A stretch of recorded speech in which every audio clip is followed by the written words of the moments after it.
ನಮಸ್ಕಾರ. ಸದಾನಂದ ಬಾಬುನಿ ಯೂಟ್ಯೂಬ್ ವಾಹಿನಿಗೆ ಸ್ವಾಗತ. ಜುಲೈ 1 ಪತ್ರಿಕಾ ದಿನಾಚರಣೆ ಎಲ್ಲ ಕಡೆ ಆಚರಣೆ ಮಾಡಿದರು. ಆದರೆ ಯಾವ ಮುಖವನ್ನು ಇಟ್ಟುಕೊಂಡು ಇವರು ಆಚರಣೆ ಮಾಡಿದ್ರು ತಿಳಿತಾ ಇಲ್ಲ. ಯಾಕಂದರೆ ಕಳೆದ 10 ವರ್ಷಗಳಲ್ಲಿ ಏನು ಕಾರ್ಪೊರೇಟ್ ವಲಯದಲ್ಲಿ ಏನು ಗುರುತಿಸಿಕೊಂಡಂಥ ಖರೀದಿ ಮಾಡಿರ್ತಕ್ಕಂಥ ಟಿ ವಿ ಚಾನಲ್ಗಳು ಕೇವಲ ಮೋದಿ ಮುಖವನ್ನು ನೋಡಿ ಅವರ ಭಜನೆಯನ್ನು ಮಾಡಲಿಕ್ಕೆ ಪ್ರಾರಂಭ ಮಾಡಿದರು. ಅಂದಿನಿಂದ ಪತ್ರಿಕಾ ಧರ್ಮ ಕುಸಿಯುತ್ತಾ ಬಂತು. ಮೋದಿ ಮುಖ ನೋಡಿ ಖರ್ಚು ಮಾಡಿದ್ದು 9,000 ಕೋಟಿ. ನಂತರ ಎಲ್ಲ ಡಿಜಿಟಲ್ ಮೀಡಿಯಾ ಅದು ಇದು ಯೂಟ್ಯೂಬ್ ಚಾನೆಲ್ ಎಲ್ಲ ಕೂಡಿ 15,000 ಕೋಟಿ ರೂಪಾಯಿಯನ್ನು ಖರ್ಚು ಮಾಡಿದರು. ಈಗ ಟಿ ವಿ ಮಾಧ್ಯಮದವರು ಕಂಗಾಲಾಗಿದ್ದಾರೆ. ಯಾಕಂದರೆ ಇವರ ವರದಿಯನ್ನು ನೋಡಲಿಕ್ಕೆ ಯಾರು ಜನ ತಯಾರಿಲ್ಲ. ಯಾಕಂದರೆ ಇವರು ಒಂದೇ ಪಕ್ಷದ ಮುಖವಾಡದಂತೆ ಇವರು ಮಾಡಿದ್ದರಿಂದ ಈ ಪತ್ರಿಕಾ ಧರ್ಮ ಇವತ್ತು ನಶಿಸಿದೆ ಅಂತ ಹೇಳ್ಬೋದು. 180 ದೇಶಗಳ ಸರ್ವೆಯನ್ನು ನೋಡಿದಾಗ ನಮ್ಮದು 148ನೇ ಸ್ಥಾನಕ್ಕೆ ಬಂದು ನಿಂತಿದೆ. ಅಂದರೆ ಪತ್ರಿಕಾ ಧರ್ಮ ಇದೊಂದು ಉದ್ಯಮ ಆಗಿದೆ, ಇದೊಂದು ವ್ಯಾಪಾರ ಆಗಿದೆ. 100 ರೂಪಾಯಿ ಹಾಕಿ 100 ಕೋಟಿ ಹಾಕಿ ಒಂದು ಚಾನಲ್ ತೆಗೆದು ಅದನ್ನು 500 ಕೋಟಿಗೆ ಬೆಳೆಸೋದು ಕೇವಲ ಕಾರ್ಪೊರೇಟ್ ಏನು ಕಂಪ್ನಿಗಳಿವೆ ಅವ್ರ ಹಿಡಿತದಲ್ಲಿವೆ. ಹೀಗಾಗಿ ಜನರಿಗೆ ಸತ್ಯ ವರದಿ ಗೊತ್ತಾಗ್ತಾ ಇಲ್ಲ. ರಿಪೋರ್ಟರ್ ಕಡೆ ಏನು ತೊಂದರೆ ಇಲ್ಲ, ಆದರೆ ಮಾಲೀಕರು ಹೇಳಿದಂತೆ ಇವರು ಕೇಳಬೇಕು, ಇಲ್ಲಾಂದರೆ ಕೆಲಸದಿಂದ ತೆಗಿತಾರೆ.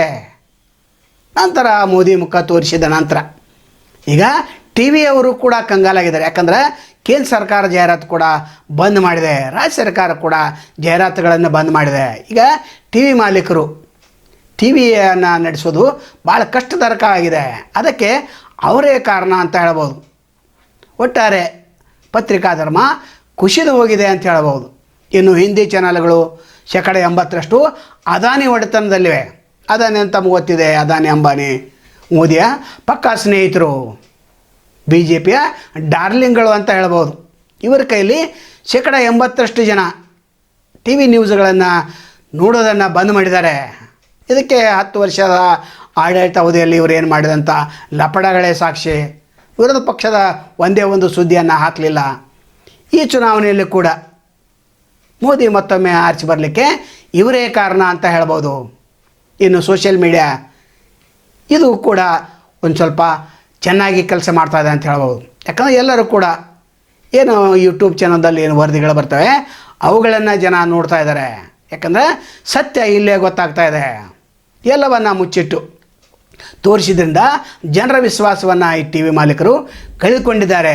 ಪತ್ರಕರ್ತರು ಈ ಪತ್ರಿಕಾ ದಿನಾಚರಣೆಯನ್ನು ಕೇವಲ ನಾಮಕಾವಾಸ್ತೆ ಆಚರಣೆ ಮಾಡ್ತಾ ಇದ್ದಾರೆ. ಅದು ಕೂಡ ಆ ಅಧಿಕಾರಿಗಳ ಕಡೆಯಿಂದ ದುಡ್ಡಿಸ್ಕೊಂಡು, ನಂತರ ರಾಜಕಾರಣಿಗಳ ಕಡೆಯಿಂದ ದುಡ್ಡಿಸ್ಕೊಂಡು ಅವರನ್ನ ವೇದಿಕೆಯಲ್ಲೇ ಕರೆಸಿ ಅವರ ಭಜನೆ ಮಾಡಿಸಿ ಪತ್ರಿಕಾ ಧರ್ಮ ಹಾಳು ಮಾಡಿದವರನ್ನೇ ಪತ್ರಿಕಾ ಧರ್ಮ ಕಾಪಾಡಿ ಅನ್ನುವಂಥ ಭಾಷಣಗಳನ್ನು ಮಾಡಿಸಿ ಜನರ ವಿಶ್ವಾಸವನ್ನು ಇವರು ಕೂಡ ಕಳೆದುಕೊಳ್ತಾ ಇದ್ದಾರೆ. ಆದರೆ ಪತ್ರಕರ್ತರ ಕೈಯಲ್ಲಿ ಏನೂ ಇಲ್ಲ. ಮೊದಲು ಒಂದು ಕಾಲದಲ್ಲಿ ಇತ್ತು, ಪೆನ್ನು ಇತ್ತು, ಹಾಳೆನೂ ಇತ್ತು, ವರದಿಯನ್ನು ಸ್ವತಂತ್ರವಾಗಿ ಮಾಡ್ತಾಯಿದ್ರು.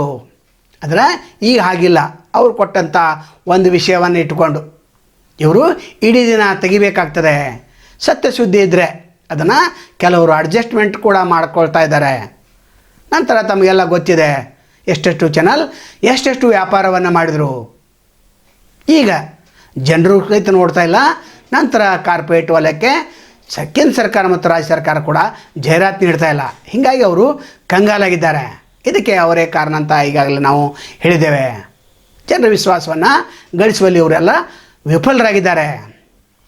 ಹೀಗಾಗಿ ಪತ್ರಿಕಾ ಏನು ದಿನಾಚರಣೆ ಇದೆ ಅದು ನಾಮಕಾವಾಸ್ತೆ ಇದೆ.